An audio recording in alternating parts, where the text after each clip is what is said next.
So thanks a lot for coming to my talk, Things I Wish I Knew When I Started Testing Spring Boot Applications. As a short disclaimer, I already gave this talk to another audience and got the feedback that is beginner-friendly, and people were mentioning what I'm telling you is already written in the docs. So why go to my talk? But I guess most of us don't read the docs, especially when it comes to testing. So this is beginner-friendly. I guess still you will learn something out of it. I want to start with my journey to getting started with testing. So I studied business information technology at university, and quite late into the studies we had a small group project where we had the specification to at least have some tests to pass the class. And yeah, like it always is, we were super happy developing code, and at almost the last day before submitting our code, we realized we have all check marks except the tests. So you can imagine how effective our tests were. We were just throwing JUnit into our project, and then, yeah, we're hoping to pass the test, to pass the class. The tests were doing nothing. We were instantiating our classes. The teacher didn't care at all, but we had tests. So this is how I got into testing. So at university, they teach us how to draw UML diagrams, how to design a database. But at least for me, nobody taught me how to do testing. And this journey continued when I started going to work. So after university, as a fresh starter, greenhorn developer, you join a team, you are happy that you finally found a job. And then you are really serious about getting your first Jira ticket done. So you join a stand-up, you hope that you find a ticket to work on. That all worked out, so one day, I don't know, 2 weeks into the new job, after setting up the machine and getting used to all the technology and the team members, I got my first ticket and was super happy that I can now show my skills. I went into a cave for almost a week to solve it on my own because I wanted to prove, hey, I can do this, I don't need the team lead to help. And after writing the code, submitting it, raising the pull request, and standing in the daily saying, my work is done, please can I get a review? This was the answer. So what I did, I looked at the ticket, it says implement XYZ. I didn't see any specs to write tests, but this was then the answer from the developer back then, so he was just rejecting it because there were no tests at all. Nobody told me why should I write tests. So this is how I got used to testing then at work. So you might imagine, and I assume it's somehow similar for you. And that's why I'm giving this talk. So with this talk, I want to at least give you the foundation about Spring Boot and specifically testing. I want to introduce you to Spring Boot's excellent test support because I think the committers and the community made a great effort to make testing really a breeze. I want to showcase a mix of best practices and early pitfalls you may run into when testing your applications. And then as a last step, convince you that testing is not an afterthought and should be taken seriously. The agenda for this talk, the introduction we just covered. What follows are the 4 things I wish I knew when I started. I will show you them all in detail. After that, where to go next, and if there is time, we can have a short conclusion and Q&A. So also feel free to use the conference app to ask questions and also afterwards provide feedback. Some words about me. So I'm a freelance IT consultant from Berlin, Germany. I really like writing blog articles and going to cozy cafes or co-working places. I do a lot of blogging and content creation now for almost 5 years, and since 2 or 3 years really with a focus on Java and specifically testing Spring Boot applications. I have co-authored a book, Stratospheric. We show you how to get your Spring Boot application running in production on AWS with all the fancy things, AWS CDK, monitoring with CloudWatch, building a pipeline with GitHub Actions. And there are also some social links for you to check. I will share the slides afterwards. But now let's get into the first thing I wish I knew when I started testing Spring Boot applications. And this is what I call the testing Swiss Army knife. So every project that we bootstrap at start.spring.io comes with this testing Swiss Army knife. We can't even deselect it, so I guess it's a great design decision from the team that every Spring Boot project has this Swiss Army knife built in. And what I mean by this is the Spring Boot starter test. So you may have not recognized this when you start a new project or when you're super eager to implement a feature, but this starter is part of every project that you bootstrap, either at start.spring.io or within your IDE. And it comes with really a great baseline for testing your application. Really, for beginning, it's all you need. So batteries included, there's nothing for you to do. You can just get started implementing and writing your tests. What I want to do is introspect it a little bit, so what comes with this testing Swiss Army knife. So if you look under the hood, if you run here a Maven dependency tree to check which dependencies are pulled in transitively out of the box, you will see there is, for example, JSON path, assert, hamcrest, Mokito for mocking, JSON assert, and then Spring test for sure. That's the cool thing, then you have really an opinionated testing toolbox right out of the box. So if you're coming from different programming frameworks, I don't know, Jakarta EE, where you have to plug in your own testing libraries and then start with finding the correct versions that fit together with Spring Boot, it's just there for us to be used. Also, the team makes sure to align the dependency versions so there aren't any conflicts. I mean, it's not so critical for testing libraries. Someone's testing the beamer? No? Is it me? Okay, let's continue. So yeah, they're really making sure that what they pull in there works together and we can just use it.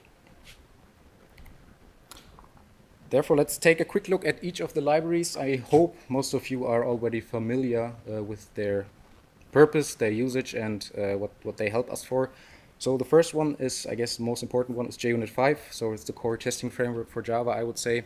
It's a successor and rewrite of JUnit 4, and what it brings us is really the base foundation for testing. So at test annotation, we have a framework that runs our classes as tests. We have a rich extension model to plug in extensions from libraries or our own extension.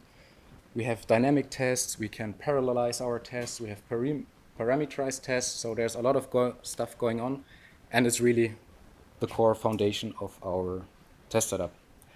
What follows is Mokito. So Mokito, I would say, is Java's de facto standard mocking library. With Mokito, we can mock collaborators, stop their behavior, and then verify their interaction afterwards. I guess with Mokito, it's one of the most trickiest libraries to use when testing. So it's super easy to get started, but mastering Mokito, or at least using it too much, can really harm the project. So I've seen many developers mocking everything and then wondering why their tests are brittle, why their tests won't make them more productive. So yeah, there's a lot to be learned there. Then assert, so an assertion library, while also JUnit comes with some basic assertions. Assert is also plugged into this testing toolbox out of the box for us to be used. Assert has some further features. You can write fluent, like a sentence-like assertions that really reads nicely. We can also write our custom assertions, so we can if we have a big Pojo to test, we can, for example, customer or bank account, we can write our own assertion for that. Another assertion library here, so here we have the choice, so there are at least 3 assertions we can use out of the box, either JUnits, assert, or hamcrest. So in the end, for me, it's personally always a matter of taste, but I try to stick to one library, at least for within one test. And similar to assert, it's a little bit more readable, human-friendly, and also if you're coming from different programming languages, there's also an implementation from hamcrest, so you might already be familiar with hamcrest. And it's also occasionally used within Spring Test. So for example, when using mock MVC to do some verifications, you will also find hamcrest there. One rather niche testing library that gets plugged into your project right out of the box is JSON assert. So it's an assertion library for JSON data. We can compare entire JSON data structures. The biggest feature it has is either a strict or non-strict assertion. Strict assertion meaning the compared JSON has to match equality, so it has to have the same attributes with the same key and value. Non-strict would mean I'm just interested, like in this example, we are setting false here with this JSON assert. I'm just expecting that this JSON attribute is present. I don't care about the rest. Another great testing library that is also plugged, and it's the last one, is JSON Path. So with JSON Path, it's usually quite helpful when having a big nested JSON structure. You can write a JSON expression to, for example, ask here the length of the text array to then write an assertion on it.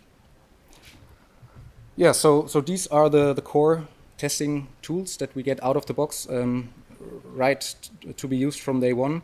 There's even more that Spring Boot does for us when it comes to testing. So one of the key features with Spring Boot is, I guess, it's dependency management.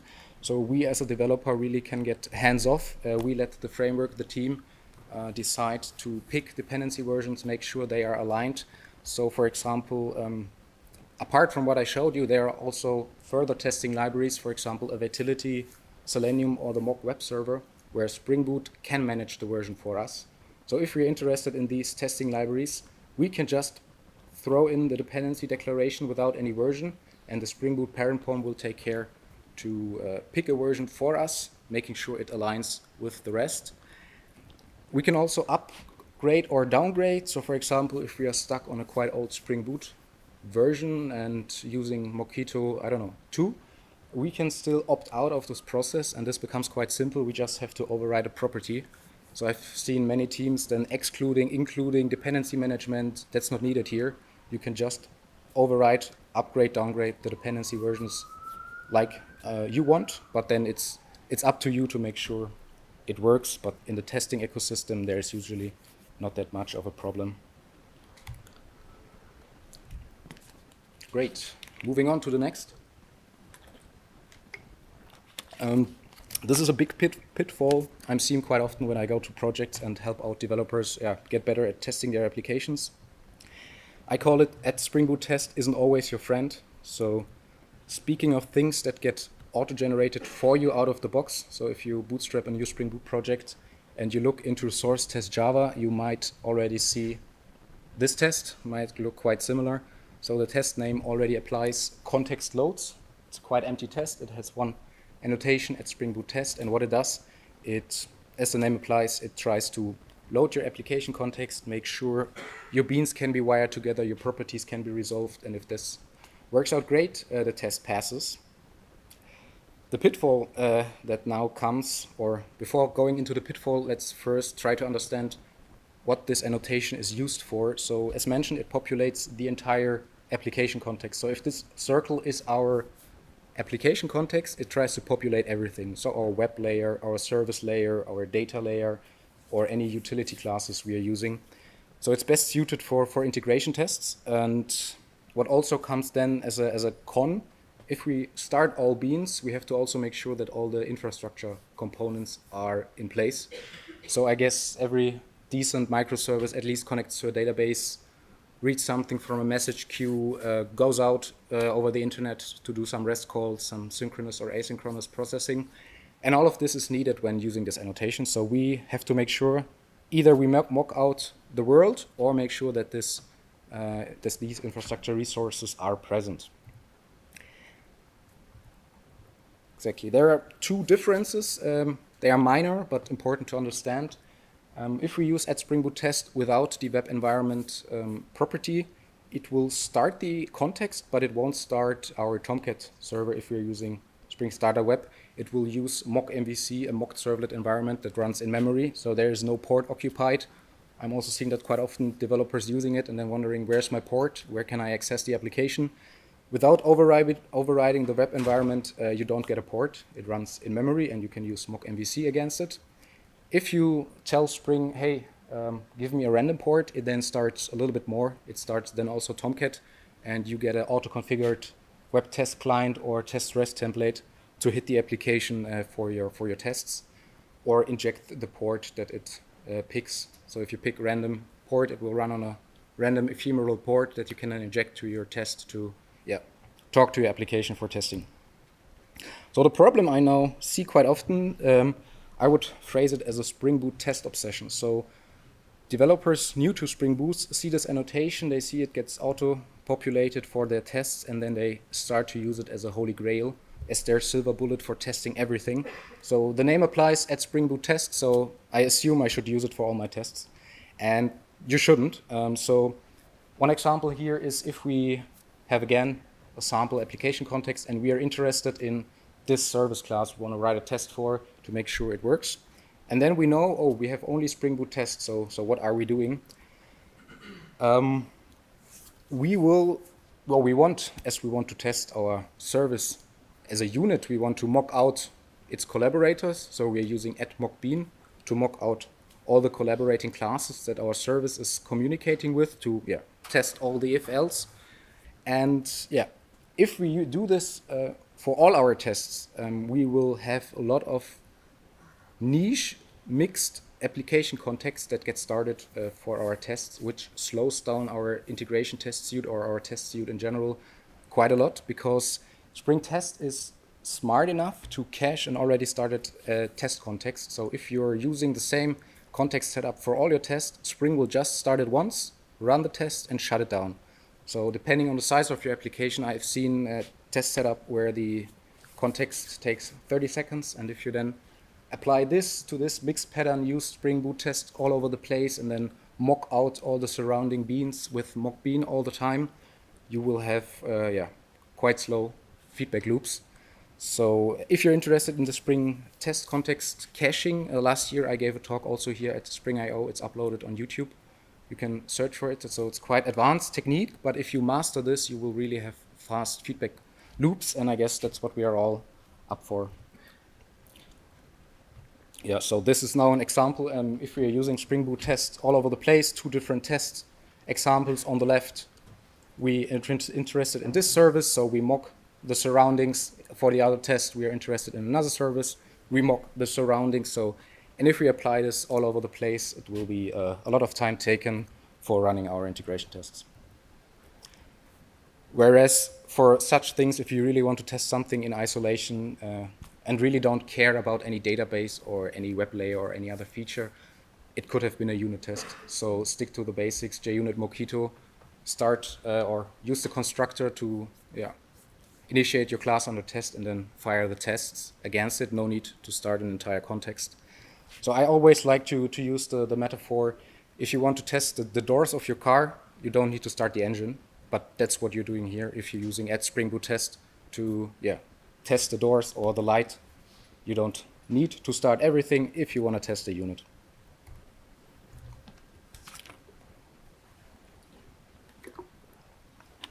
Okay, moving on to the next one. Slicing, aka you may not always need the entire context. So there are parts of your application where unit testing is not sufficient enough. So for example, your database layer, or when talking over HTTP, a unit test may not be sufficient or may not give you the confidence you could get if you use the entire Spring Boot test ecosystem. So therefore, Spring Test, or Spring Boot to be specific, came up with a great concept of slicing. So if we take a look at this, again, sample application context, we have somewhat slices, a web slice, a service slice, a data slice, some HTTP clients talking over HTTP over the network with some REST API to fetch, I don't know, the latest stock price of a company. What we can do, we saw with the previous pitfall, starting everything is not the place to go. At least for our unit test, there are still reasons to start everything and have great tests throughout the entire application. But if you're interested in the slices and want to test really all if, else, our while, for, whatever, we can use slicing. So the Spring Boot test comes with a set of annotations that will let us test only a specific slice of our application. So for example, for the web layer, independently if we use WebMVC, WebFlux, or GraphQL, Spring Boot has an annotation for it that we can just use to test a specific slice of it. We will see in a second why this is beneficial. And the same holds true for our HTTP clients. There's @REST client test, then we have for our database layer, whatever technology we are using, there are also annotations there. And what these sliced context annotation do, so Spring Boot test will only populate a subset of our application context. So instead of bootstrapping the entire circle with @WebMDC Test, I guess that's the most known example, it will only try to configure the beans that are relevant for testing the web layer. So when testing the web layer, we don't care about any repository, we don't care about an HTTP client, we don't care about the service. We are just interested in any filter, security configuration, any controller advices, any converter, and that's what Spring Boot will try to populate for us. Still, our web layer will communicate with another class or two, as a service class or whatever, to talk to a layer below. Therefore, we then have to use mockbean to mock out this layer below, but still for testing then the web layer, using mockMVC to also have HTTP-like semantics to test, for example, the rendering of a timely view, to test HTTP status codes, getting properly mapped if an exception is thrown. Yeah, this annotation comes quite handy, and the benefit is bootstrapping this minor application context takes way less time than bootstrapping the entire application. So yeah, this is a sample test. So there are two modes to add Webmdc Tests, so they all work kind of similar. You can either pass the controller you want to test, or if you don't want to pass the controller, it will try to populate all your controllers, but then you have to make sure all the collaborators are in the context, either mocked or real. With mockMVC, it's like no real HTTP communication is happening. So again, there is no port, but still you have a mocked servlet environment where you can test headers, response codes. Yeah, also your security and authentication and authorization protection can be tested with this. So this annotation plays nicely with bring security. So we can plug for just this controller test our security configuration, and then, for example, test custom authorization that only admins are allowed to hit an endpoint, or we are redirected to an auth2 login if there is no JOT present. So that's possible and quite neat for testing just this layer. Yeah, and then for example, real test with mockMVC. So what we are doing here in this customer controller, we still have somewhat a service that does all the work. So this gets mocked, that's fine. We stop its behavior. So we say, if you create a new user, we return this static number, and then we are using this mockMVC. So this feels like an HTTP client, but actually we are talking to this mocked servlet environment, and then prepare our HTTP request like HTTP-like. For this example here, a post against this endpoint with this content, and then we are expecting, in this example, you also already see here down below, again, Hemcrest is being used. Yeah, we verify that the HTTP status is 201, the location header is properly set, so all the REST best practices are being followed. And here the benefit is we couldn't achieve this with a plain unit test. So if we would be used just JUnit and Mokito, we could construct our customer controller, pass stuff, but we won't be testing any validation, the response code, headers. So that's rather, that's not possible with a unit test. So therefore, in these scenarios, this is quite handy and way better than starting everything, because we're only interested in this slice. There are many of these, so I would assume for all of your technology choices, there is a sliced annotation already there to be used. So there's Json test if you have custom Json serialization logic where you want to just test this. If you're using LDAP for a data source, Redis, MongoDB, Cassandra, GraphQL. Also libraries picking up with their own sliced annotation. So if you're using Spring Boot and AWS and are using Spring Cloud AWS, they recently announced or developed an @SQS test annotation. So if you're interested in testing your message listener in isolation, check the serialization, check the message consumption. Stuff can happen there. A unit test there is not sufficient. They have @SQS test annotation, then you can just pass the message listener and test it in isolation. You can even write your own test slice annotation. So I've linked the example for @SQS test. So it's rather straightforward what you need. So if you're using Kafka or any other message queue, listener, whatever, you could come up with your own sliced context annotation and then really help your team or your company be more productive as you have fast tests. Great. Then the last thing I wish I knew when I started testing Spring Boot applications. It's a rather practical one, but still I've seen it many times being a big issue in teams. The JUnit 4 versus JUnit 5 pitfall. So to better understand here where the pitfall lies, we have to understand that JUnit 5 really is a complete redesign and re-implementation of JUnit 4. So its first release was in 2017, so almost 6 years ago. But I'm still in projects migrating from 4 to 5. So there's a lot of work still to be done. And the problem is, or what won't work, is if you mix these generations of the core testing framework within a test, then you will see weird test results. And what happens most of the time, there are junior developers in the team or people that are not that sufficient with all the testing tools. They just copy stuff from Stack Overflow, from blogs, and then find, oh, here's the solution to your problem. Put the annotation in your test. Yeah, won't work because you're using JUnit 4, but you're actually plugging in a JUnit 5 extension. So once you understood it, it's quite obvious. But I've been there many times. If you're not taking seriously care of the imports and then check, okay, is this now JUnit 4 or JUnit 5? Yeah, there can be quite a rabbit hole you or your colleagues can run into. What I like to do if we've migrated from JUnit 4 to JUnit 5, to use the Maven dependency enforcer plugin and then ban JUnit 5 from the entire project. So there is no likelihood that a new developer introduces this, because if you're in the tunnel, you write your implementation and then, okay, tests, I don't care. I write my test and IntelliJ asks me for the import, and then you don't look closely and then you import JUnit 4.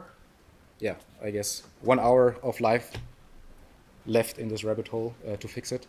So therefore, yeah, watch out for this pitfall. And when it comes to migrating, I guess also they have 1 or 2 talks at least in the booth. I can really recommend Open Rewrite. So it's a tool to automatically do large code refactorings. You just run it for your project and it will migrate at least the bare skeleton or the core work from JUnit 4 to JUnit 5 or even previous versions to a latest version. And as a short cheat sheet, or for you to immediately check in which generation I'm currently in, this is a comparison of the different annotations. So if you're not really into JUnit, you may think, oh, before looks similar, same thing, why doesn't it work? So there you have to be cautious when using annotations or any tooling from these testing tools. So these were the 4 things that I wanted to share. Where to go next? So for you, as a recommendation, if you're not already using sliced tests, I can really recommend go into the documentation. It's really great. They are explaining what gets started and what not to use it for your particular tech setup. What's also quite important, or something I don't like to discuss in every team when I come there, the test strategy and the vocabulary. So there are developers saying this is a component test, this is a unit test, this is an integration test, this is an end-to-end test. But there's usually not a definition written down somewhere, and then when you do pair programming, you discuss for 1 hour, is this now an integration or a unit test? Yeah, that's something to optimize for. So therefore, if your team has a weird set of vocabulary or people using different words for the same meaning, try to align it first and to save some headaches. So I personally go with unit, integration, and end-to-end test. That's it. No religious discussion. Go for it.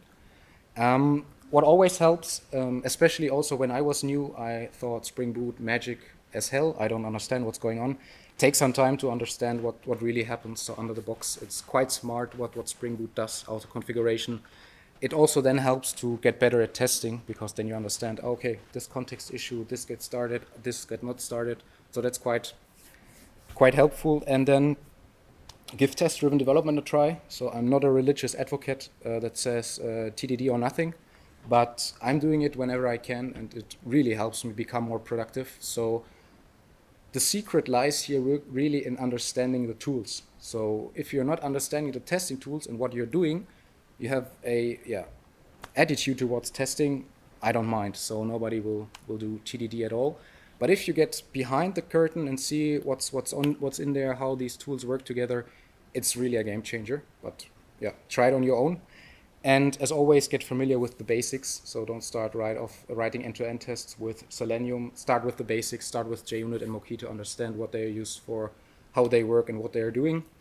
And then also explore the entire Java testing landscape. So it's quite huge, quite mature. Test containers, I guess, in 2023, if you're not using test containers in your project, I would say you're doing something wrong. So that's something to improve. Wiremock and Selenite are also great tools that you can use to improve. How I can help you further, so if you're interested, I'm doing this also online. I have some free, some paid courses, books that you can check out to get better at testing Spring Boot applications. You will find this on my blog. As a conclusion, I guess we've seen that Spring Boot provides a lot of excellent testing tools and really emphasizes testing. So there, I guess, went a lot of brain work into writing, designing, implementing all these different tools that are there for us to be used. It's just us that we don't know, usually sometimes know that these tools exist or how we should use these tools. Every Spring Boot project comes with this testing toolbox right out of the box. Use it. You don't need to argue to use testng or JUnit. Go for JUnit and have a happy life. Always ask yourself, do I really need to start the entire context? So this plays into the at Spring Boot test obsession. You don't always need to start the context. There are good reasons for using at Spring Boot test context as at Spring Boot test for writing an entire integration test. So you have your branches tested with a slice or unit test. Now it's time to test the whole thing as a whole. Start everything, use the web test client, do a full round trip, make sure your happy paths are working, and then you're fine. So always aim for a unit or a slice test if you can. And when adopting test recipes or doing cargo cult copy paste from your last project, make sure to check the JUnit version, or when copying stuff from Stack Overflow, really be cautious what you're copying. It may save you quite some time. And in the end, have fun writing your tests. So if they don't make sense, I guess they won't be good and nobody will benefit. That's for my talk. The slides will be uploaded. I would be super happy for any feedback in the conference app. So I'm planning to give this talk to more developers, to onboard juniors and lay the foundation. There's way more to discuss. I guess I'm also quite fast, but I could talk hours about it. So would be super thankful if you could provide feedback. The best way to get in contact is via Twitter. There you'll find me, myself, and some more content on testing. And at last, I can only wish you a nice day here in Barcelona. Enjoy Spring.io.